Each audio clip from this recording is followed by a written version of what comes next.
29 जूनला आहे वटपौर्णिमा। या वटपौर्णिमेचा वडाची पूजा करण्याचा शुभ मुहूर्त काय आहे बरं? त्याचबरोबर पूजेमध्ये साहित्य काय काय हवंय, सगळ्यात महत्त्वाचं पूजा कशी करायची, या सगळ्या प्रश्नांची उत्तरं या एकाच व्हिडिओत मिळणार आहे आणि पूजा तुम्हाला करून दाखवणार आहोत। तेव्हा व्हिडिओ शेवटपर्यंत नक्की बघा। सगळ्यात पहिल्या प्रश्नाचं उत्तर बघूया की 29 तारखेला पूजेचा मुहूर्त काय असणार आहे।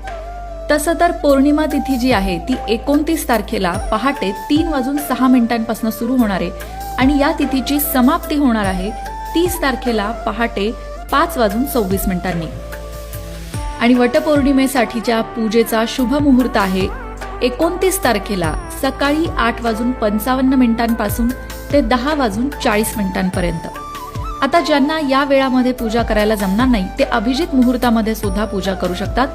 अभिजित मुहूर्त असणारे दुपारी 11:56 ते 12:52 आता बघूया वटपौर्णिमेच्या पूजेसाठी आपल्याला काय काय साहित्य लागणार आहे। साहित्यामध्ये आपल्याला सगळ्यात आधी लागणार आहे कलश, शुद्ध पाणी भरलेला। त्यानंतर आपल्याला लागणार आहे विड्यासाठी विड्याची पानं, हळकुंड, सुपारी, खोबरं, दक्षिणा, खारीक, बदाम। त्याचबरोबर पंचामृत नसेल तर तुम्ही दूध घेतलं तरी चालेल, तुपाचा दिवा, तेलाचा दिवा, हळद, कुंकू, अक्षदा, कापूर, उदबत्ती, ताडीपेटी, फुलं, गणपतीसाठी सुपारी आणि वस्त्रमाळ। मंडळी, हे साहित्य आपल्याला प्रत्येक पूजेत लागतं। कुठल्याही पूजेमध्ये हे साहित्य कॉमन असतं, पण वटसावित्रीच्या पूजेला नक्की कुठलं वेगळं साहित्य असतं तर ते या ट्रे मध्ये आहे। वटसावित्रीच्या पूजेला आपल्याला लागतात आंबे, कारण आंब्यांनीच आपण सावित्रीची ओटी भरत असतो।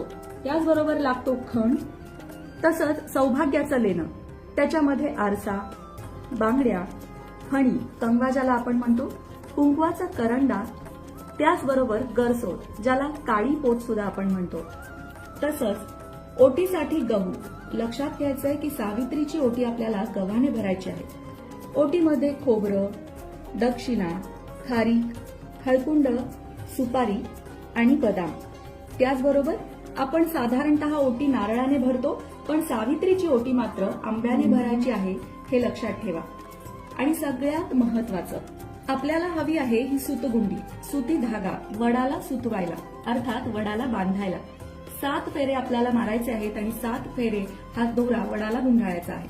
याप्रमाणे साहित्याची सगळी तयारी झाल्यानंतर जायचं वडाची पूजा करायला आणि वडाची पूजा झाल्यानंतर 5 सवाष्णींची ओटी भरायची।